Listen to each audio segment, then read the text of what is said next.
Heboh penemuan mayat remaja bersimbah darah di Leuwi Sadeng, ada suara rintihan di TKP. Penemuan mayat remaja bersimbah darah menggegerkan warga kampung Pouteuwi, Desa Leuwi Sadeng, Kecamatan Leuwi Sadeng, Kabupaten Bogor.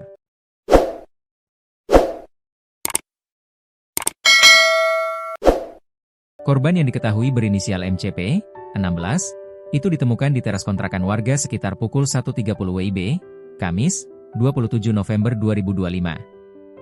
Salah satu warga, Srianti mengungkapkan bahwa ketika terbangun dari tidurnya mendengar adanya suara rintihan.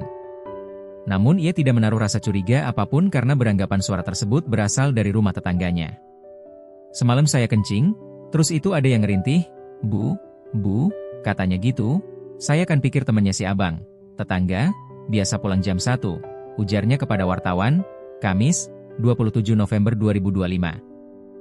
Di samping itu, ia juga mengaku mendengar adanya suara gaduh di luar rumah. Srianti menduga suara gaduh tersebut berasal dari keributan sekelompok remaja. "Ada anak-anak tuh lari-larian ke sana kemari, saya lihat anak-anak ribut kali," katanya. Kendati demikian, tak lama berselang suara tersebut hilang dan Srianti memilih melanjutkan tidur.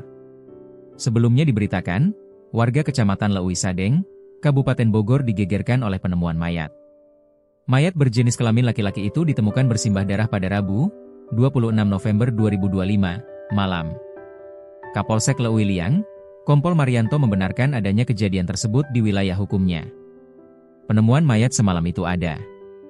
Ditemukan di depan kontrakan rumah warga, ujarnya saat dikonfirmasi tribubnewsbogor.com, Kamis, 27 November 2025. Setelah dilakukan identifikasi, identitas korban diketahui berinisial MCP yang diperkirakan berusia 16 tahun warga Cigudeg, Kabupaten Bogor. Kendati demikian, Kompol Marianto belum menjelaskan secara rinci terkait penemuan mayat tersebut. Ia mengatakan perkara tersebut saat ini masih dalam penyelidikan. "Terkait dengan permasalahan itu kita lagi lakukan penyelidikan dulu," katanya.